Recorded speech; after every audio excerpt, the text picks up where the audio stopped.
ABC10 News.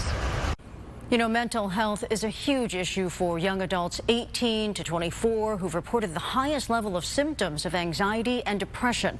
Among fostered youth, the numbers are even more alarming. Foster children are 5 times more likely to have anxiety, 7 times more likely to have depression than children not in the child welfare system. And 80% of those kids experience mental health issues as a result of abuse. On this World Mental Health Day, we are joined by Tonya Torosian, CEO of the local nonprofit Promises2Kids, on how they are supporting these kids. Hi there, thanks for joining us. Hi, thank you for having us. So can you take us through what some of the specific mental health issues are that you have seen kids from the foster care system struggle with? Sure, there's a lot of post-traumatic stress disorder related to past trauma. And of course, depression. Depression across the country, just in general, has been up and has been concerning, especially because of COVID. But with our youth, it's compounded onto their traumatic experience. So you see a lot of depression, which then, of course, can lead to suicidal thoughts and self-harm. As you know, social media has magnified people's interactions. Can you break down for us the risks of social media for these kids, as well as some of the benefits?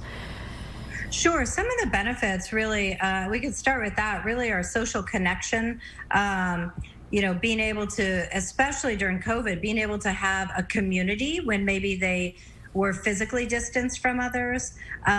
It also, for some people who do have some anxiety around socialization, it can help because it has that that barrier of having to overcome that anxiety when meeting face to face.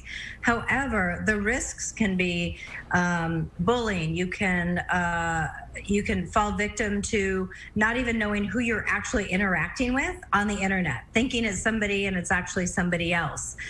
Exposure to harmful or inappropriate content.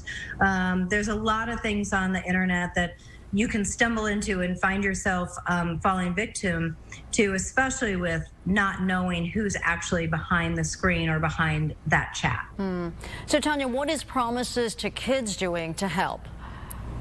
Yeah, so we're always looking at, we've had a partnership with ESET, who has helped us with some internet safety concerns. We've also had with LexisNexis, who's done some actual training for some of our people, our young people, as well as foster families and providers around knowing how do you interact safely on the internet? How do you, what are you putting out there about yourself, and who are you really connecting with, and how should you interact in social media? We also have trained social workers and a doctor on our staff to be able to look at crisis intervention, to do some mental health checks, and then refer them out immediately to a therapy appointment, to crisis if needed, and connect them to the services that are available in the county.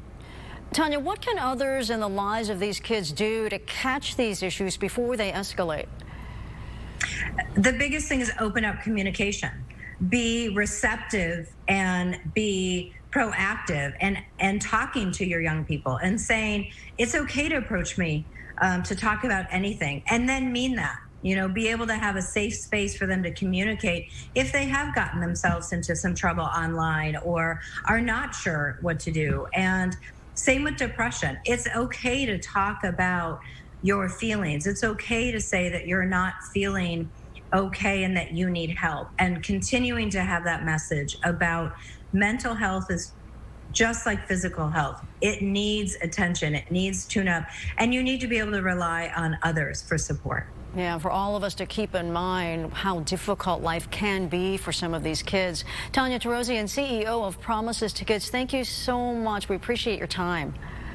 Yes, thank you, and thank you for raising awareness. It's such an important issue. Absolutely.